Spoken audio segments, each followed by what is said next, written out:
Tafsir Al-Azhar Quran Surat Al-Ma'idah ayat ke-13 bagian kedua. Apa yang difirmankan Allah dalam ayat yang tengah kita tafsirkan ini, setelah para cerdik pandai ahli-ahli bersurahan mengadakan beberapa penyelidikan yang saksama semata-mata untuk ilmu pengetahuan, telah ternyata kebenarannya. Apa yang sekarang disebut Taurat itu tidaklah yang asli lagi. Dan perubahan-perubahan daripada yang aslinya itu memang terjadi. Dan dia bukan beredar dengan mutawatir sebagai Al-Quran. Taurat yang ditulis oleh Musa sendiri sebagaimana tersebut di dalam kitab Ulangan pasal 31 dari mulai ayat 9 sudah lama tidak ada lagi. Naskah asli Taurat Musa itu sudah hilang. Ini diakui oleh ahli pengetahuan Yahudi dan Nasrani sendiri. Dan setelah naskah asli Taurat itu hilang, tidak ada pula orang yang menghafal keseluruhannya. Perhatikanlah, kalau sekiranya kitab Ulangan itu sendiri yang dikatakan Taurat, mengapa di dalam kitab itu sendiri ada diceritakan tentang Nabi Musa yang dikisahkan oleh orang lain? Siapa orang lain itu?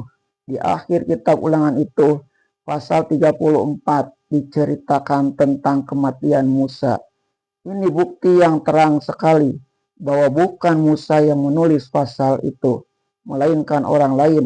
Lama sudah Musa wafat. Siapa orangnya? Tidak pula terang siapa yang menulis itu. Ahli-ahli penyelidik Yahudi dan Nasrani mengakui bahwa Taurat Musa telah musnah ketika Palestina diserang dan ditaklukkan bangsa Babil.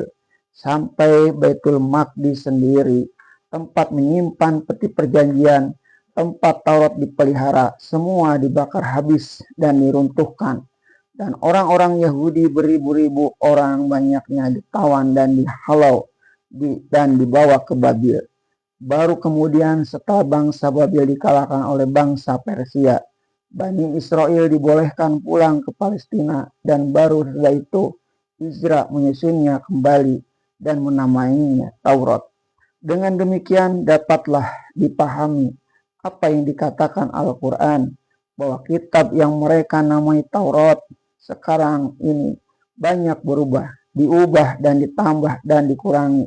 Kita akan membaca dengan penuh keheranan kalau di dalam kitab-kitab yang sekarang ini dikatakan bangsa Nabi Lut berzina dengan kedua anak perempuannya, dan Nabi Sulaiman di hari tuanya kembali menyembah berhala karena tertarik oleh agama istri-istrinya, dan Nabi Harunlah yang membuatkan berhala anak lembu itu sepeninggal Musa. Dan sengaja mereka lupakan sebagian dari apa yang disebutkan untuk mereka dengan dia. Artinya, sebagian besar dari isi kitab itu telah mereka lupakan. Sebab itu bukanlah kita menolak keseluruhan kebenaran isi apa yang mereka namai Taurat sekarang ini. Sebagian tentu akan juga kebenarannya, yaitu yang menerangkan pokok ajaran Nabi Musa tentang tauhid. Tetapi yang sebagian lagi tidaklah dapat dipercayai kebenarannya, baik karena telah ditambah atau telah dikurangi, karena ketika mencatat kemudian mereka tidak ingat lagi. Kalau kitab asli telah terbakar karena penaklukan bangsa Babil, dan mereka ditawan di Babil 100 tahun lebih, sehingga yang tua-tua sudah pada mati, datang anak-anak yang telah hidup di negeri lain, baru kemudian pulang kembali, sehingga menurut riwayat mereka sendiri ada yang enggan pulang ke Palestina karena telah betah hidup di Babil. Dapatlah kita pahamkan jika sudah banyak yang terlupa. Dan menurut penyelidikan kitab yang disusun oleh Izra itu banyak bercampur dengan bahasa Babil. Jarak di antara Musa dengan Izra tidak kurang dari 400 tahun. Maka dapatlah dimaklumi bahwa sebagian besar telah lupa. Cuma sebagian saja yang masih teringat. Dapatlah dipahami kalau timbul berbagai tahrif, pergeseran, dan percobaan-percobaan mengubah isi. Inilah satu bukti lagi tentang mukjizat Al-Quran. Di zaman Nabi sendiri tidaklah ada orang Arab yang mengetahui seluk-beluk perubahan Taurat itu. Hal ini sudah dijelaskan dengan wahyu sejak zaman Mekah. Sebagai di surah Al-Isra yang bernama juga surah Bani Israel menceritakan bahwa telah 2 kali Bani Israel membuat rusak di bumi sehingga mereka dikalahkan oleh bangsa yang lebih kuat. Lihat dalam tafsir surah Al-Isra. Malahan di zaman ratusan tahun sesudah Nabi Muhammad SAW sendiri, ulama-ulama tafsir Al-Quran sendiri pun belum tahu duduk perkara. Kemudian ini 200 atau 300 tahun di belakang ini, sesudah penyelidikan ahli-ahli menjadi jelas, terbuktilah apa yang disabdakan dalam wahyu ini, bahwa memang Taurat yang sekarang tidak asli lagi dan sudah banyak perubahan.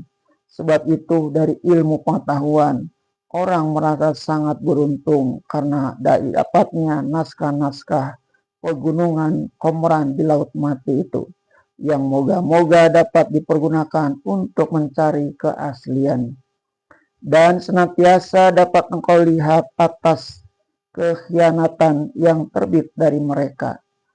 Dalam ayat ini diperingatkan kepada Nabi Muhammad SAW bahwasannya selain dari kitab mereka sendiri sudah mereka ubah-ubah dan sebagian besar sudah lupa karena kesat hati mereka itu. Sampai sekarang ini pun sikap-sikap pengkhianatan itu masih terus saja dapat dilihat. Kalau masih ada kesempatan, niscaya akan mereka coba lagi, dan itu akan berlaku terus-menerus, kecuali sedikit dari mereka, yaitu yang insaf dan berilmu, yang luas paham dan lapang dada, yang memang tunduk kepada kebenaran. Sebagai seorang Yahudi yang kemudian menjadi sahabat Rasulullah SAW yang terkemuka, yaitu Abdullah bin Salam. Abdullah bin Salam sendiri bercerita, mulai saja Rasulullah SAW datang ke Madinah, berduyun-duyunlah orang menemui beliau, dan aku sendiri pun datang menemuinya. Setelah aku perhatikan wajahnya dan aku kaji betul-betul, dapatlah aku memastikan bahwa pada wajahnya itu tidak ada terbayang sedikit juga bahwa orang ini seorang pendusta. Dan katanya pula, yang mula-mula aku dengar perkataannya ialah, wahai manusia, sebarkanlah salam, beri makanlah yang patut diberi makan, dan sholatlah tengah malam ketika manusia sedang enak tidur. Niscaya kamu akan masuk surga dengan salam. Sejak itu hatinya lekat, tidak lepas-lepas lagi. Selain dari dia ada lagi beberapa orang yang lain. Sebab itu maka dikatakan bahwa mereka hanya sedikit, maka maafkanlah mereka dan habisi sajalah.